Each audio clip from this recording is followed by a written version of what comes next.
మేడారం జాతరకు భక్తులు భారీ ఎత్తున తరలివస్తున్నారు. దేశ నలుమూలల నుంచి తరలివచ్చే భక్తులకు రవాణా సౌకర్యం కల్పించడంపై తెలంగాణ ప్రభుత్వం ప్రత్యేక దృష్టి సారించింది.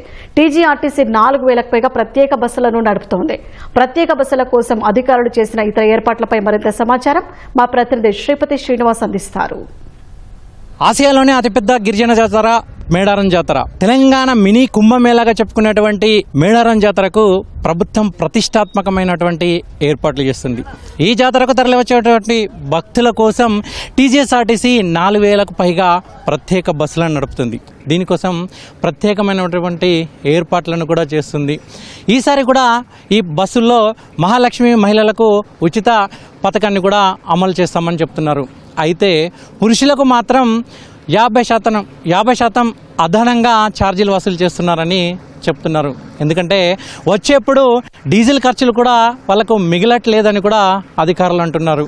అందుకే ఈ 50% అదనపు ఛార్జీలు తప్పనిసరి పరిస్థితుల్లో మేడారం జాతరకు వసూలు చేయాల్సిన పరిస్థితి వచ్చిందని కూడా అధికారులు చెప్తున్నారు. మేడారం జాతరకు వచ్చేవాళ్ళు అమ్మవార్ల దర్శనం చేసుకున్న తర్వాత తిరిగి వెళ్లేందుకు కూడా ఇదిగో ఇక్కడ ఉన్నటువంటి క్యూ లైన్లలో క్యూ కట్టాల్సిందే. ఇక్కడ క్యూ కడితేనే బస్సు ఎక్కేందుకు అనుమతిస్తారు. భక్తుల కోసం ఇక్కడ 50 ఎకరాల విస్తీర్ణంలో తాత్కాలిక టెర్మినల్ని ఏర్పాటు చేశారు. దాదాపు 51 క్యూ లైన్లను కూడా ఏర్పాటు చేశారు. ఈ క్యూ లైన్లలో ఉన్న వాళ్ళను పర్యవేక్షించేందుకు, బస్సుల్లో ప్రయాణికులను తరలించేందుకు దాదాపు 10,000 మంది సిబ్బంది పనిచేస్తున్నారు. ఆర్టీసీ ప్రయాణికుల కోసం తాత్కాలిక బస్ టెర్మినల్ని ఏర్పాటు చేయడమే కాదు, ప్రత్యేకంగా కమాండ్ కంట్రోల్ సెంటర్ను కూడా ఏర్పాటు చేసింది.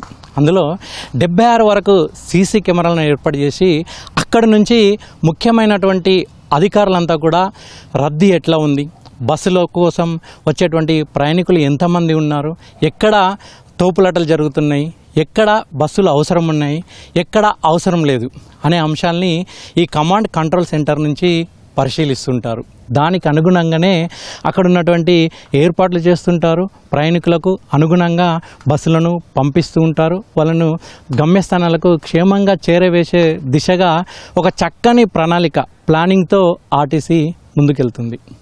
మేడారం దర్శించుకోలేని భక్తుల కోసం టీజీఎస్ఆర్టీసీ ఒక చక్కటి అద్భుతమైనటువంటి అవకాశాన్ని కల్పిస్తుంది. మరి వాళ్ళు బంగారం తీసుకోవడం ఎలా? అందుకే వారి కోసం టీజీఎస్ఆర్టీసీ వెబ్సైట్లో లాగిన్ అయ్యి బంగారాన్ని బుక్ చేసుకుంటే 299 రూపాయలకే అమ్మవార్ల బంగారం, ఒక 100 గ్రాముల బంగారంతో పాటు అమ్మవార్ల చిత్రపటాలు, పసుపు, కుంకుమను కూడా వాళ్ళకి అందజేస్తుంది. భక్తులు ఈ అవకాశాన్ని సద్వినియోగం చేసుకోవాలని కూడా ఆర్టీసీ అధికారులు విజ్ఞప్తి చేస్తున్నారు. సమ్మక్క సారలమ్మ అమ్మవార్లు గద్దెల మీదకి వచ్చిన తర్వాత భారీ సంఖ్యలో భక్తులు వస్తారు. ఒకేసారి దర్శించుకున్నటువంటి భక్తులంతా కూడా తిరిగి తమ సొంత ప్రాంతాలకు వెళ్లేందుకు ఇక్కడికి చేరుకుంటారు.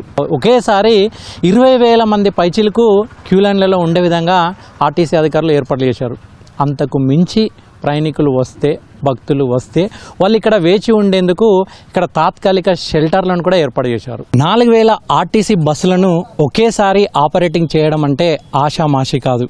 దానికి అవసరమైనటువంటి మ్యాన్ పవర్ ఉండాలి. ఇక్కడ అవసరమైనటువంటి క్షేత్రస్థాయిలో ఉన్నటువంటి పర్యవేక్షణ కూడా ఉండాలి.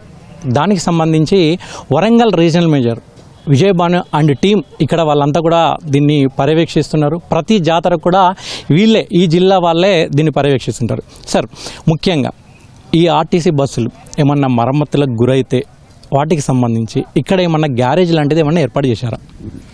నసండి, ఫస్ట్ ఆఫ్ ఆల్ ఏంటంటే మా బస్సులు ఫెయిల్ అయ్యే అవకాశాలు చాలా తక్కువ ఉంటాయి. ఎందుకంటే గత 6 నెలల నుండి మేము స్పెషల్ మెయింటెనెన్స్ చేస్తూ ఉన్నాము. ఒకవేళ మీరు అన్నట్టు ఫెయిల్ అయితే కూడా మనం అటెండ్ చేసుకోవడానికి మనకు హన్మకొండ నుండి ఇక్కడ వరకు దాదాపు 15 జీప్స్ స్పెషల్ మొబైల్ టీమ్స్ ఉంటాయి. అందులో మెకానిక్స్ ఉంటారు, ఒక అధికారి ఉంటాడు. ఏదైనా ప్రాబ్లమ్ వస్తే ఇమీడియట్గా అటెండ్ చేసేస్తాడు. అవి కాకుండా జామ్ అయినప్పుడు ఒకవేళ ప్రాబ్లం ఉంటే, అంటే వెహికల్స్ మూవ్మెంట్ కూడా ప్రాబ్లం అవుతుంది ఒక్కోసారి. అటువంటి సందర్భాల్లో వాడుకోవడానికి మేము బైకులు కూడా ఏర్పాటు చేయడం జరిగింది. అట్లా 10 బైకులు ఉన్నాయి. ఈ 10 బైకులు ఒక్కో బైక్ మీద ఒక మెకానిక్, ఒక అసిస్టెంట్ ఉంటాడు. కావాల్సిన పనిముట్లు కూడా ఉంటాయి అందులో.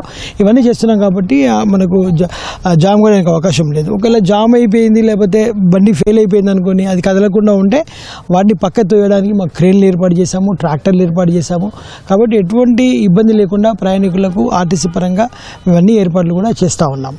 ఇక్కడ క్యూ లైన్లకు సంబంధించి దాదాపు 60 క్యూ లైన్లను ఏర్పాటు చేశామని అంటున్నారు. అందులో 54 మాత్రమే వినియోగిస్తున్నారు, 6 మాత్రం ఖాళీగా వదిలేస్తున్నారు. ఎందుకు సార్ ఈ 6 ఫ్రీగా వదిలేస్తున్నారు?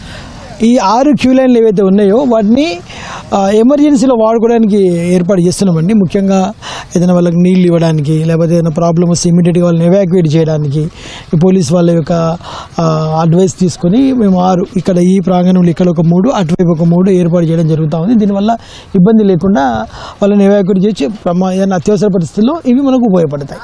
Thank you. ఇది మొత్తానికి మేడారం జాతరకు తరలి వచ్చేటువంటి ప్రతి భక్తుల్ని క్షేమంగా గమ్యస్థానానికి చేరవేసే వరకు కూడా ఆర్టీసీ అధికారులు తమ సాయశక్తిలా కృషి చేస్తామని అంటున్నారు. మేడారం జాతర నుంచి కెమెరామెన్ రమణ మహేష్తో శ్రీనివాస్, ఈటీవీ న్యూస్.